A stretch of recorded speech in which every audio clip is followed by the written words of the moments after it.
কেমন আছো? আশা করছি তোমরা সবাই ভালো আছো, আমিও ভালো আছি। আমার চ্যানেলে তোমাদের সবাইকে স্বাগত।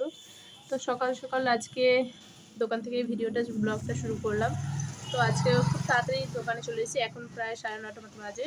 তো এসে আগে ঠাকুরকে পুজো দিয়েছি, আর বাড়িতে পুজো দিয়েই তারপরে আসা হয়েছে। মানে আমার মাসি শাশুড়ি পুজো দিয়েছে, আমি দিইনি।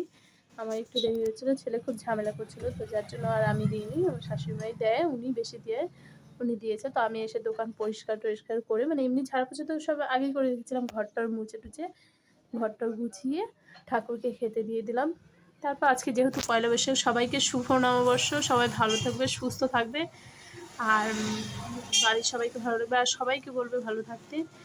যদি তোমরা ভালো না থাকো, আমরা ভালো না থাকি, তাহলে কি করে চলবে? তো আজকের ব্লগটা এখান থেকেই শুরু করছি। চলো দেখো, ঠাকুরকে ভোগ দিয়েছে। ঠাকুরটা যেহেতু অনেক উঁচুতে, তাই দেখা যাচ্ছে না। আর এবার যেহেতু আমাদের কালো চুষ, তাই আমরা বেশি কিছু দিতে পারবো না। তো ঠাকুরের জন্য শুধু লাড্ডু এনেছি, লাড্ডু এনে ঠাকুরকে পুজো টুজো দেওয়া হয়ে গেছে, ঘর বাড়ি সব পরিষ্কার করে। তো সেটাই দেখানোর জন্য তোমাদেরকে বললাম। আর তারপর সারাদিন বাড়িতে কী করছি, দোকানে কী করছি, কী হচ্ছে না হচ্ছে, সব তোমাদেরকে আপডেট দিতে থাকবো। তো আমার ব্লগের সঙ্গে থাকো।